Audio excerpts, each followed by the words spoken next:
За сайн байцгаана уу? Сайхан амарч байна уу?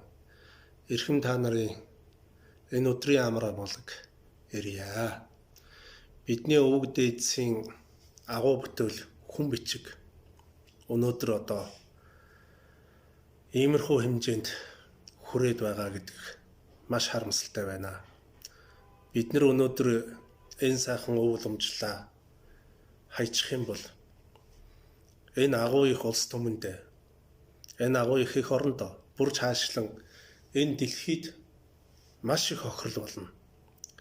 Энэ үүрэг өнөөдөр Монгол хүн бүхний мөрөн дээр тулгарч байна шүү. Бидний энэ сайхан босоо бичгч нь их байгалаасаа бүтсэн 7 авьяагаараа очиж их шиг 7 буюу ээч шиг 7 гэдэг 7 авьяан дээр толгуурлан бүтсэн хүн бичиг байгаа юм. Дэлхийн олон улсын хэл бичигт бидний босоо бичиг шиг толгой эвэр гжиг, ачиг араа, гидс нуруу, сүүл шилв, цацлаг орхиж гээд энэ сайхан байгалаасаа бүтсэн байгалийн гүү ухаан шингэсэн үсэг бичиг бараг өөр байхгүй байхаа гэж дотроо боддیں۔ Бидний хүүхэд өнөөдөр энэ сайхан босоо бичгээ сурахгүй нэрээ ийм хэмжээнд хүрэх турвал бид нар одоо ямар соёл боловсонгаа ярьж суух юм бэ? Бидний хүүхдүүд өнөөдөр сургууль явж байгаа нь соёл сурах гэж байгаа биш. Харин боловсрал хүртэх гэж явж байгаа юм. Тэгэхээр энэ удааны энэ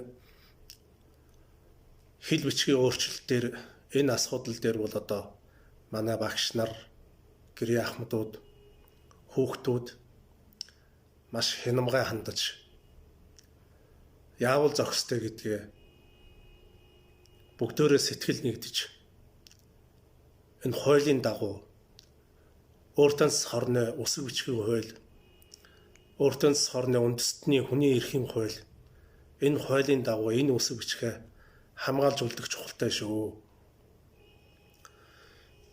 Энэ дэлхийн олон түмэн Монгол судалгаатад өнөөдөр энэ хүн бичгийг судлаад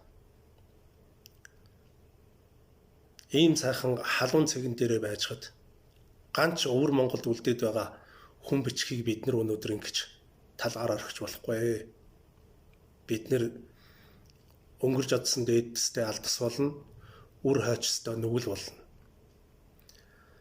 Тэгэхээр та нар минь сайхан тунгааж бодож энэ удаагийн энэ туршилтын чанартай энэ үйл ажиллагаан дээр бол бүгд сэтгэл нэгтээ эсэргүүцэж байхаа илэрхийлэх хэрэгтэй.